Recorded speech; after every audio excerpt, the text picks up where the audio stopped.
Assalamualaikum warahmatullahi wabarakatuh. Halo teman-teman, perkenalkan nama saya Miss Tania, biasa dipanggil Misna.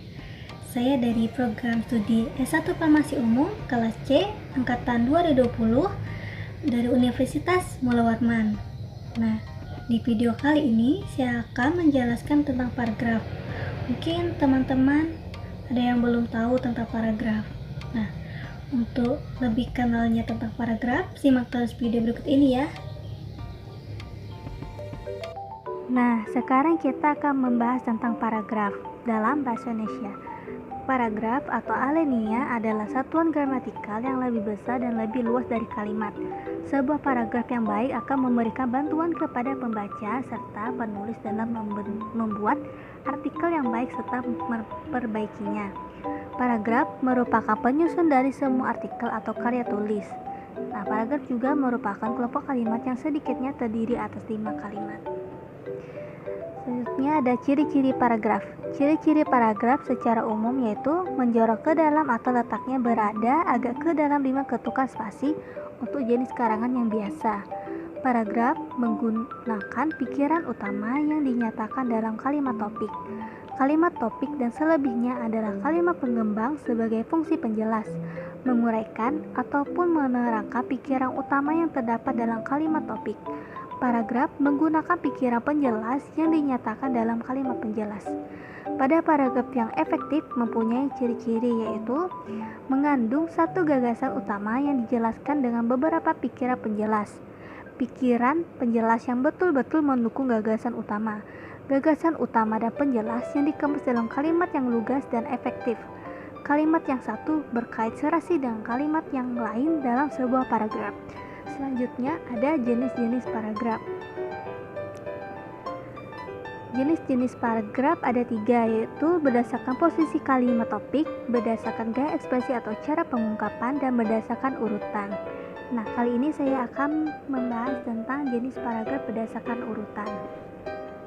Berdasarkan urutan, pada umumnya suatu karangan terdiri dari atas 3 bagian, yaitu paragraf pembuka, paragraf isi, dan paragraf penutup. Ketiga jenis paragraf itu merupakan bagian yang tidak terpisahkan dari struktur karangan. Paragraf pembuka merupakan pembuka untuk sampai pada permasalahan yang dibicarakan. Paragraf pembuka ini memiliki sifat ringkas menarik dan bertugas menyiapkan pikiran pembaca kepada masalah yang akan diuraikan. Contoh, di tengah hutan terdapat sebuah rumah tua. Di rumah itu ada seorang nenek penghuni rumah tua tersebut. Nenek itu kira-kira berumur 75 tahun. Setiap malam ia selalu melihat seorang wanita di rumah tersebut. Mungkin itu setan, tetapi nenek itu sudah terbiasa dengan hal-hal aneh semacam itu. Selanjutnya adalah paragraf isi. Paragraf isi berisi bagian-bagian pokok dalam suatu karangan. Paragraf isi biasanya paling panjang di antara paragraf-paragraf yang lain yang saling berhubungan secara logis. Contoh, tiba-tiba dari kamar dekat dapur terdengar suara tangisan seorang wanita. Semua anak muda itu pun kaget. Kobil dan Jamal berniat untuk menyelidikinya. Sesampainya di depan kamar dekat dapur itu, suaranya semakin keras terdengar. Tiba-tiba nenek penghuni rumah tua itu pun muncul di belakang mereka dan tangisan seorang cewek itu pun menghilang. Paragraf penutup. Paragraf penutup merupakan simpulan dari pokok-pokok pikiran dalam paragraf isi. Contohnya, setelah mereka benar-benar kenyang, mereka segera mencari tempat tinggal. 2 hari kemudian mereka menemukan tempat tinggal yang menurut mereka tepat, yaitu di sebuah padang rumput yang luas. Mereka tidak akan kekurangan makanan karena di tepi padang rumput itu terdapat banyak pohon buah-buahan dan sebuah mata air yang sangat bersih. Didi dan Dodo hidup dengan rukun. Semakin hari persahabatan mereka semakin erat. Mereka pun hidup dengan aman, tentram, dan bahagia. Nah, gimana teman-teman? Saya harap kalian bisa mengerti dan paham tentang materi yang saya sampaikan, yaitu tentang paragraf.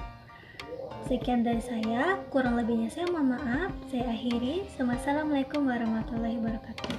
Sampai jumpa di next video ya.